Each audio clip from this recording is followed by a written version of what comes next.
স্কটল্যান্ডের বিপক্ষে অসাধারণ পারফরমেন্সের পর এবার রাউন্ড অফ 32-এর হাই ভোল্টেজ ম্যাচে শক্তিশালী জাপানের মুখোমুখি হতে যাচ্ছে সেলেসাওরা। মাঠের আসল লড়াই তো ম্যাচ শেষেই দেখা যাবে। তবে এই মহারণের আগেই ফুটবল পাড়ায় শোরগোল ফেলে দিয়েছে এক ভবিষ্যৎ বক্তা টিয়া পাখি। গুরুত্বপূর্ণ এই ম্যাচে কার মুখে হাসবে জয়ের শেষ হাসি, তা নিয়ে এক চমকপ্রদ পূর্বাভাস দিয়েছে সে। বর্তমান ফুটবল বিশ্বে জাপান এক অপ্রতিরোধ নাম। যে কোনো পরাশক্তিকে মাটিতে নামিয়ে আনার সামর্থ্য রয়েছে ব্লু সামুরাইদের। অন্যদিকে সাম্বার ছন্দে উঠছে ব্রাজিল। গ্রুপ পর্বের ম্যাচগুলোতেই ব্রাজিল প্রমাণ করে দিয়েছে যে তারা এবার বিশ্বকাপটা নিজেদের করে নিতেই এসেছে।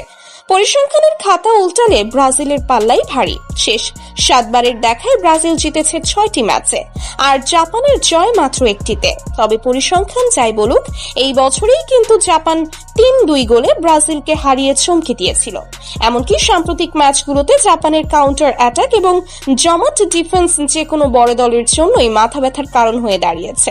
অন্যদিকে ব্রাজিলের আক্রমণ ভাগ রয়েছে ক্যারিয়ারের সেরা ফর্মে, যারা প্রতিপক্ষের যে কোনো রক্ষণব্যূহ ভেঙে চুরমার করতে পারে। অবশ্য বিশ্বকাপের মঞ্চে ব্রাজিল সবসময় ভিন্ন এক রূপ ধারণ করে।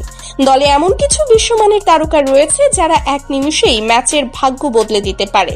তাই অতীত পরিসংখ্যান ব্রাজিলের পক্ষে থাকলেও মাঠের লড়াইয়ে জাপানকে হালকাভাবে নেওয়ার কোনো সুযোগ নেই। নকআউটের এই মহাযুদ্ধের আসল ফলাফল মাঠেই নির্ধারিত হবে। কিন্তু তার আগেই ফুটবল ভক্তদের রোমাঞ্চ বাড়িয়ে দিল এক জ্যোতিষী টিয়া পাখি।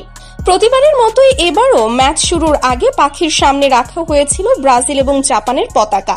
সবাই যখন অধীর আগ্রহে অপেক্ষা করছিল, তখনই কোনো দ্বিধা না রেখে চটপট ব্রাজিলের পতাকার দিকে এগিয়ে যায় টিয়া পাখিটি এবং ব্রাজিলকেই বিজয়ী হিসেবে বেছে নেয়। অর্থাৎ জ্যোতিষী পাখির গণনা অনুযায়ী এই ম্যাচে বড় ব্যবধানেই জয় পেতে যাচ্ছে হেক্সা মিশনের ব্রাজিল।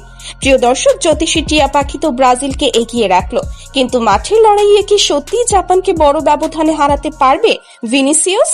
কমেন্ট করে মতামত জানিয়ে দিবেন।